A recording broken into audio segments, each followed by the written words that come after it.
Welcome to Watch Symposium. I'm Austin. Alright, so I regulated this Vostok, and I think it's running about 15 to 20 seconds fast a day, so I think I might work on it a little bit more. At 11:15 last night it was dead on, and I just checked it, and 12 hours later it's about 10 seconds fast, so I think I could do better. But also, as you can see, put the bracelet on it. And look, I like watches on the bracelets with which they come. I mean, I'm kind of a purist. If it comes this way, that's the way I want it, really. And you know, this isn't like a review or anything, but that's got kind of a terrible sound. Really, kind of a tinny. I mean, just not a good sound, and it's way too shiny and chromy for me. You know, maybe the Russian aesthetic, I don't know, maybe they sort of like that. Maybe it looks fancy, but I think it looks kind of cheap. But it's very comfortable, and it's very light, and it's 100% Vostok, so I like it. Now, what I want to do today is work on this a little bit more, and this is just a little loose for me. I mean, I think if it hit my clothes, it could turn inadvertently, and so I'd like it to be tighter, and so I think I can do it. We'll see. I'm not really working with the proper tools, but let's try it. Now, as I do this, let me talk about this Vostok rabbit hole that I've gone down in the last pretty much couple days. If you had asked me a week ago what I'd be wearing and what I'd be interested in, I don't think I'd say Vostok. But it happened, and I'm officially bitten by the Vostok bug again. And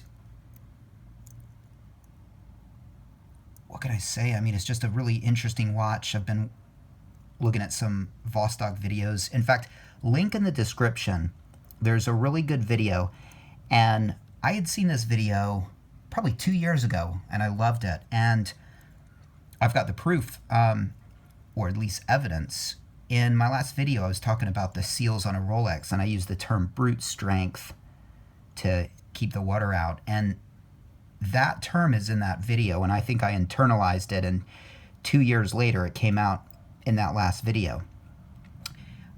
It's a great video, and it talks about the history of the watch and why it's really a different watch completely than pretty much any watch out there, and there's some really cool design aspects. So I would click on that and I would give it a watch. That's a Craig Teal Jones video, and it's a fantastic video and could give you a new appreciation for Vostok. So let's use this knife to get the bezel off. Butter knife is what they usually say, and you know, it doesn't really fit so nicely under there. In fact, I'm going to use this side of it all the way up to see it widens as you go up. And so what I'm going to do is I'm going to put there, and right here it's starting to have a snug fit. And whoops. It's awkward when you don't get it, that's for sure. But all right, let's try it again. There we go. All right.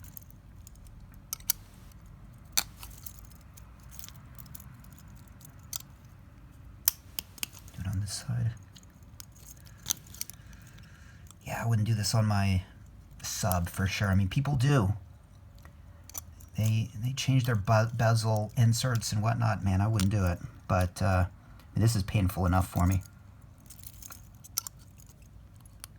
Yeah, those sounds, those nasty sounds. All right.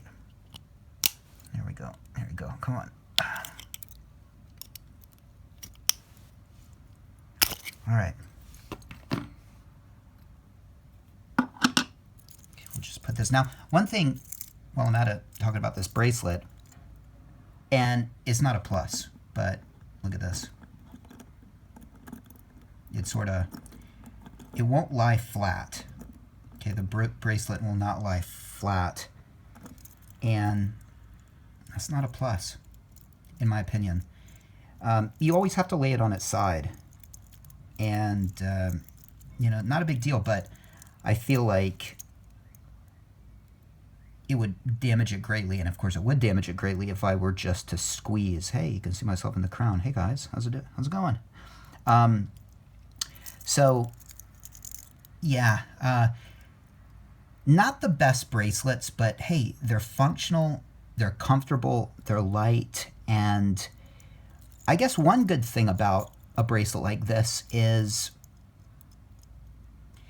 if something happens and your hand gets caught, these links will bend, and I could rip this bracelet off the watch, okay, right now. And I know that because I got frustrated changing the links, adjusting the links on one of my Vostoks, and I sort of frustratedly just twisted it, and these just came right off. Now, you might think that's not an advantage, and look, I mean, we all like strength in our bracelets, but if you were to get your Rolex caught, if it doesn't break the bracelet, it could take your hand off. You know, things, I think it's called, there's a term for it, but if you have a ring, and if the ring gets caught, there's some graphic images on Google, but it can just shear off the skin of the bone, from the bone. And I imagine that could happen with a watch, and you know, you're wearing the watch and it gets caught, and if your watch is, you know, your strap, your band, your bracelet is strong enough, you know, off the skin comes, off your hand comes, and I guess that's one advantage. This would just come off. It would bend. These, you know, these are folded over, and you know, after that happened, after I sort of bent it off, I was able to sort of bend it back into place, and that's another bracelet. In fact, I was curious if that was this bracelet, because you can tell because there's one sort of bent link. So anyway, yeah, there are advantages and disadvantages to all bracelets, and hey, I mean, there are advantages to this one, and hey, it could save your hand in an accident. My biggest gripe really is the sound and the chrome shine. That just looks cheap to me. All right, so here we have the bezel, and what I need to do is I need to get this little wire out, and see if I can use my fingernail. Okay, hey, who needs tools? Excellent. There we go. All right, and this is an 8-sided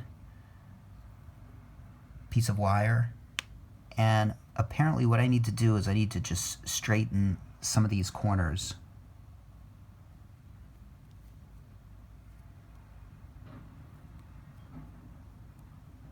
To tighten it up, and if it's too tight, what you would do is you would bend these in. Apparently, I mean, these are all tips and stuff that I found on YouTube. So, all right. Okay, that's kind of a weird bend right there. See, and that's another thing about Vostok. I mean, quality control. You get stuff like this, okay? You'll get a really tight bezel in one watch. You'll get a really loose bezel in another watch, and so they're very inconsistent. You know, you buy a Vostok tomorrow, you don't know what you're going to get, really. And so almost you have to buy a couple and start using the good one. I mean, you can always tweak them and I guess work on them, but you know, if you think you're going to buy a Vostok and put it on your wrist and it's gonna perform as consistently as, say, like a Seiko, similarly priced Seiko, then you might be disappointed. right, so there we go. I think it's a little wider now. All right, now I'm gonna put it back, and you can see some of the damage that I did prying it off. Okay, that's why you need the proper tools, and that's why you probably wouldn't want to use a butter knife on your Rolex. All right, so now let's see if we can get it in this piece of wire. All right.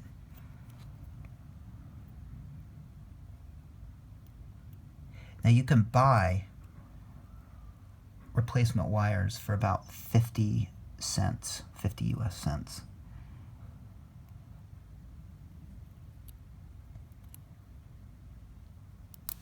Okay.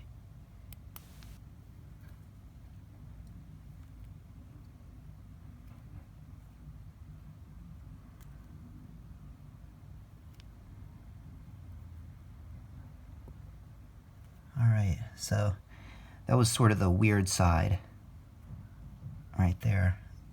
And all right, I think we did it.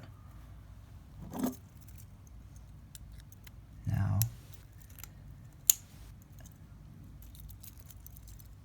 boy, it pops on real easy. Okay, all right. Much better, much better. I could even have it sort of stronger, but that works. Yeah, my clothes hitting it's not going to turn it. All right. Yeah, I could actually even have it stronger, but I'm going to leave well enough alone and leave it as is. All right, so while we're looking at this Vostok, let me just tell you that I'm ready to pull the trigger on another Vostok, but it's not in stock. Now, this Vostok, and I'm going to put 2 links in the description, one for a black dial, one for a white dial. And I used to like the white dial more, but I'm sort of leaning towards the black dial. And this is a GMT Vostok. Now, some GMT Vostoks, they don't have the date, and this does. In fact, I think, you know, click on those links, check them out. I think these are probably the coolest, best looking, most functional Vostoks, and they got the GMT, they've got the sub-seconds, they've got the date at the 4, and they're sort of like the old Rolex GMTs in the sense that you adjust the bezel to change the time zones on your watch. And it's about 102 USD. I think with a better bracelet, 126 USD. The only problem is they're out of stock, and so I'm on the waiting list. And hey, I mean, if you like those watches, I encourage you to register with Meronome and click the link that says, you know, put me on the waiting list for the watch. And hey, I don't get any money out of it, but I figure if a lot of you guys tell Meronome that you want that watch, they might start making them. And I would love for them to start making that watch again, to make another batch, because I would love that GMT Vostok. It says it's like a Vostok Neptune, and it's a Coke, right? The Coke is, well, the bezel is like a Coke style. And anyway, I'd love to get an email that those are in, because, well, you know, $100 a piece. I think I'd buy one white dialed and one black dialed. But I think the black dial is the way to go. Anyway, take care. Thanks for watching, and let me know what you think about that GMT Vostok. Hey, and if you like it, like I said, put yourself on the waiting list. Let's get Meronome to start making them. Thanks for watching. Take care. See you next time.